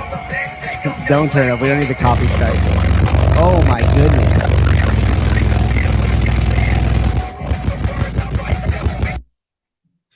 That was like the bass you had in your car, Sevan. Damn, I was listening to that song. I was listening to that song earlier with Lizzie. Tomorrow's Kill Taylor has a very interesting twist to it. Kira Taylor. Tomorrow there will be a Venmo up on the screen, and this is a charity event for a couple people over at JR's gym and a foundation called 65 Roses. 65 Donate. Roses. We will be asking everyone to donate $1 or $2 or $3 or $5. So no, fuck that. Just send $20. Are you kidding me? Yeah, send $20, dude. This isn't a YouTube comment. Send $50. Are you kidding me? You can't fucking afford one dinner for fucking kids with cystic fibrosis. That was my car in 1989. Yeah. It's gonna be a great show tomorrow. Lots of callers. The workout I think is posted already on the Sevon podcast. Ariel Lowen thinks she's beating me. A girl. Ooh, that'll be good. That'll be good. Yeah, going first, no chance. Going first, I'll fucking drive myself off a bridge, dude. The prize money's $2,500. I guess it's gonna be worth it for a lot of people. Are you gonna be calling Colton? Sure. Oh no, dude, that was like a hey, no, I don't have time type of question, dude. What Well, the that fuck? sure was not like a. That sure was more of a sarcastic sure. Okay, good. Be sarcastic, dude. I like Leave watching the show. We like watching the show when you're on it. Very approachable workout. I don't want to spend a week stressing about if I Look can at beat this him. comment, dude. Look at this comment from Kiefer. What? Oh yeah. Anthony Yim, go and get him. Konnichiwa. Go and get him. Hey, dude. There's no way. He's gonna fuck you up tomorrow. Who? Anthony. Anthony Yim's gonna fuck. Hey, dude. He's gonna do 8 cows and use a 50, and he still wouldn't. Do you think he could beat me, Colton? Are you standing on your proven boy's business? No, I'm just saying. He's 10 toes down right now. Dude, All right, fuck him Kiefer. up like that. Kiefer, that's fucked up that I did an Asian voice for him. That's fucked up. Why? He's Asian. I don't know. Oh, look, he's got a dumbbell right there. People are Yeah, I gonna would say it fucking. more just makes sense. People are gonna fucking. You know. You're not going to get beat by a team athlete. No, there's zero chance he would beat me in any fucking workout ever. So Yeah, clip that. he was Clip the that. one Send who it to did, Anthony like- Kiefer. If you want him to train hard, clip that. And also tell him to stand all the way up on his fucking snatches and get his head through the bar over the frontal plane. God, I wish I had that confidence in my fitness. Team quarterfinals. Hey, team be- quarterfinals penalties coming from you live from Proven Nashville. Come on, dude. You will never beat me in a workout because I He retired. wouldn't. What snatch? He is didn't get that? any penalties for doing his GHD sit-ups with his fucking butthole touching the foot pad. Oh, he's definitely not beating me, dude. No shot. All right, big show tomorrow. Lots of people have been calling in. It's our this year since we've switched to this format. The participation's been off the hook. We appreciate it. And it would be really nice if we could really support JR. He's been a great contributor in every aspect of CrossFit. So come tomorrow, bring your Venmo. Go ahead, Colton. Hey, also, if you're an athlete and you have any personality at all, and you want people to be a fan of you, calling into Coach Taylor is the easiest and quickest way to do that. Bam. Boom. And to get money, dude. What? $2,500? You just have to beat a freaking ginger. That's all you got to do is beat me in a system that is so blatantly rigged against you. Rigged against you. How much have you won, Colton? How much have you won, Colton? A lot. You won $5,000? Easy 10. I think he's won 10. No, I've won the most individual ones, but I've won a few that are like 500. Yeah. I was gonna say they've been smaller pots sometimes. All right, guys. We'll see you tomorrow morning, 8 a.m. Pacific Standard Time. Thank you, everyone, for being here. We'll see you soon. Bye-bye. Here's why you should be proud to be doing Sentinel training and strongly consider joining if you're not. Other programs use long-term repetitive cycles. Sentinel uses 4-week varied progressions, while other programs often slip into movement redundancy or recycle entire training blocks. Sentinel stays true to the CrossFit methodology of constantly varied functional movements. That methodology also guides us in delivering intensity with minimal effective dose, where others favor volume, misrepresenting that as value for money. If you want a hands-off approach with minimal coaching or review, stay where you are. If you want level 3 trainers who care about your progress and test the workouts for you, reviewing your videos, offering coaching and feedback, then you need us. You need Sentinel Training. Start your free